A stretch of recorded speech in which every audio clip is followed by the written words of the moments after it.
Hi! That sounded dumb. Hey! I wanted to make a video mostly because people watch videos more than they read a blog post. So I'm turning one of my blog posts into videos, and it's 5 ways to make more times for the scriptures in your everyday life. And I know it's not about how fast we get through the scriptures, but knowing like the strength and the happiness and the revelation and all the blessings that come from it, it should be about how often we read it. Because, like, why wouldn't we want more of that in our life, right? Okay, so number one that I came up with, read every day. Duh, right? Okay, but do it. And it's good to set a time and make it a habit so it's easy to do and it's just becomes a thing without even thinking about it. For me, it's right as soon as I wake up. So for you, it could be when you wake up. It could be on your lunch break. It could be during your kids' nap time or whatever works for you. Set a time and do it every day and don't make it an option. Okay, number two, don't limit yourself to how much you read. Don't just say, oh, I'm going to read X amount of chapters or a verse a day or whatever. Just read until you can't read anymore. Read until you have to go to work. Read until your kid wakes up or, whatever. Just read until you can't for whatever reason, right? Okay, number three, it's okay to read more than once a day. What? I know, crazy, right? But they will make a huge difference in your life if you just read whenever you have time to. Read when you're waiting for your water to boil. Read when you're waiting for your kids to come out.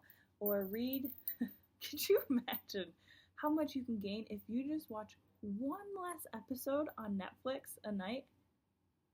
I know I went there, but think about it. Okay, number four, keep a copy of the Book of Mormon everywhere. And I'm talking like hard copy. I get the app. The app is awesome to have, but I say hard copy because if you see it, then you'll be able to be reminded of it when at times you might not be, if it's like hidden on your phone. So keep one in like your bathroom or your kitchen, your living room, your bedroom. I like to keep one of those small copies. I keep one in my purse to have one everywhere I go, and I keep one in my car. And so if you're just not doing anything and you look up and you see it and you're like, oh, I could probably read right now. And it will really help. And number five, when you finish, start over. Okay, when you finish, like, that's a big deal. Like, you should be super excited. You're allowed to celebrate it. Like, that's a huge accomplishment.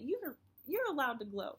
But also, parties shouldn't last like a week or a month or even like the start of the year. So when you finish, get excited and celebrate and yell and do like a dance and maybe like tweet about it and tell all your friends about it.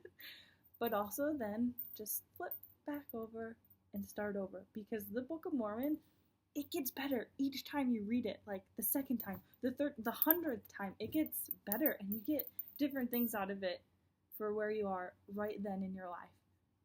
And so celebrate and then start over. And I get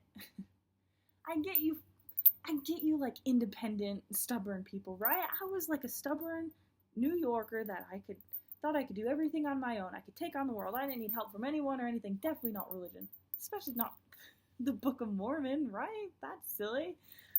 But it wasn't until I gave it a real try, especially when I didn't want to, and especially if it didn't make sense to me at first. Like, that is when contrast happened. That is when blessings happened, and I was able to overcome and conquer things. Like, that book, that is where strength comes from. I don't know what I'd do without that book. Without it, I'm not strong. Ugh. I'm not guided. I'm not patient. I'm not me. And so I hope that everyone, even if it doesn't make sense to you at first, I hope that you give it a real try every day and allow yourself to see what it can do for your life, because it is electrifying.